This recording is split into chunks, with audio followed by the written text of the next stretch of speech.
Okay, game two, and quite a few things going on the board actually. Quite, few openings you could consider here. You want to take note of inheritance.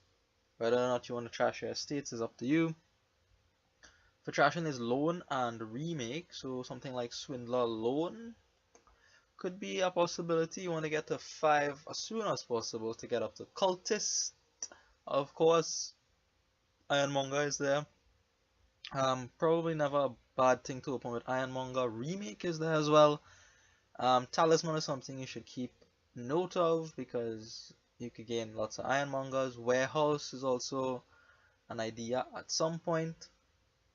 So there's lots of possible opening combinations. The two I liked really is Swindler and Loan and Swindler and Remake. I understand it could collide, but whatever, I was willing to take the chance for them to collide, right? My hope was to like remake an estate into a silver, remake another estate into a warehouse, and then go from there. If I could get that done in one remake play, that would be excellent. But we'll see. On the other side, my opponent goes for the Iron Monger and a Swindler against my remake and a Swindler. This two here that's not what you want to see. You know, 3 would have been something. I could at least get a loan or a silver, but 2, not going to buy an embargo. What am I going to do with an embargo? You could just get around embargo so easily because of remake. So here, think, wait, the remake is not in my hand. Where is the remake? Oh, there's the remake. So I lose my remake to the Swindler. I mean, things happen, right? You just have to play with what you have from here. And as is, I have a Fiedom in my deck, so maybe putting a few silvers in mightn't be crazy later on. Here I do think about replacing the what's this card called? The remake. But on 6, I think I would rather buy a cultist. And there, I actually thought I would give in my opponent a ruins because he has what, a pair of Ironmongers now and a cultist. It looks like he's going to play cultist more times than me. So if I could make the ruins pile smaller, then there'll be less ruins for him to put into my deck. I mean, yeah, just an idea. If at the end of the day he's just going to remake all the junk anyway, then perhaps the ruins is worth giving him that. I don't know. But I do decide to get the cultist here over the remake. Had it been the remake, I'd have been so happy. So happy. Remake this Fiedom into a cultist and this estate into a warehouse. As it is, I have Terminal Collision, and I think I'm gonna play the cultist here over the Swindler. Not really sure why, just to cycle a bit actually. Or maybe I could get money to buy a 3 cost.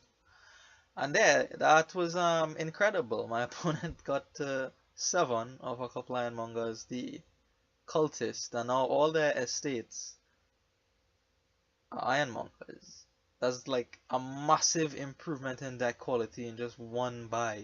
It's huge that he's able to do that.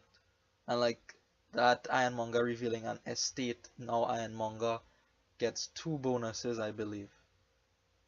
Yeah, so my opponent's deck just suddenly exploded into this great thing, which now has 5 Ironmongers, a cultist, a Swindler, and I'm here struggling, triggering a reshuffle here with 5 coppers out of it, and gaining a curse. So my economy for the next shuffle at least, going to be very, very bad. Picking up a cultist here,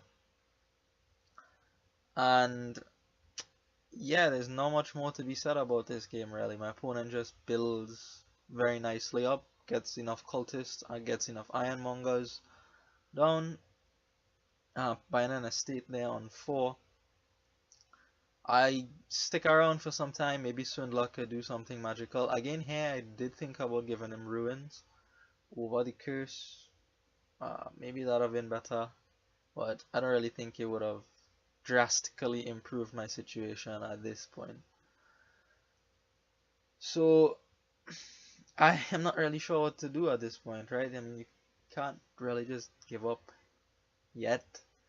So far his swindlers have been relatively benign, hitting estates a couple times and just the copper, which is whatever. I could look to try to get her back to my remake. Maybe I could go in for some kind of feardom thing, right? I already have one feardom. Maybe I could. I already replaced my remake. I had no idea. Yeah, so maybe if I get a talisman, I could get silvers and then feardom because piles will run. Obviously, the ironmongers will run out as well as the ruins. So maybe I could, force the game into a position where we have awkward three piles things going on. But yeah, none of that is actually going to happen. My opponent now has the talisman, is gonna pick up a couple ironmongers here. But they said I do hit the remake here, which is something. Is a decent, probably the best thing I could snipe out of his deck at this point, the remake, because I am playing my own cultist slowly. I am playing my own cultist. I mean, the Ironmonger could still get the benefit of the plus action from it, but it might slow him down some bit. So I felt decent about hitting the remake there. With the Swindler, of course, I give him a Feodum. Yeah, give him a Feodum. I don't think there's anything else worse than a Feodum on the board for 4. What it eventually forces my opponent to do is to rebuy the remakes. So here that ruins gets turned into a curse. Again, that's completely fine. All equivalent junk to me here. My opponent buys the remakes again, right? So I did slow him down a bit. I have some kind of, tempo gain there, if you could call that a tempo gain. And I do go for the silver. I mean, the position is lost, but I just stick around for a few more turns, just to see how Stef would build, just to see and learn something, Yeah, he's making use of the Talisman, remake all the tricks on the board actually, and eventually he starts to remake the Feodum that I give him, gets a bunch of silvers for payload as well as a cultist. So yeah, that turn 3 and 4 was actually quite bad for me, not being able to buy anything and then losing the remake off the bat. I was okay with the remake missing the shuffle, but it being out of the deck for that long was too much. Maybe instead of the cultist, I should have replaced the remake right away. Maybe that was the better thing to do. And I could have picked up more than one remake, right? I could have many remakes and get rid of the junk from the ruins and the curses that way. Or maybe. I don't know how it would have turned out had I replaced the remake there. But anyway, so this is how game 2 is gonna go. There's not a lot else going on here. As soon as my opponent picks up the first province, I believe I resign here. So this is game 2 for you all. I will shut up now and just let you watch the rest of the game. Thanks for watching, and yeah, 2 love in the back. I need to buckle down for the next 4 games. See you then.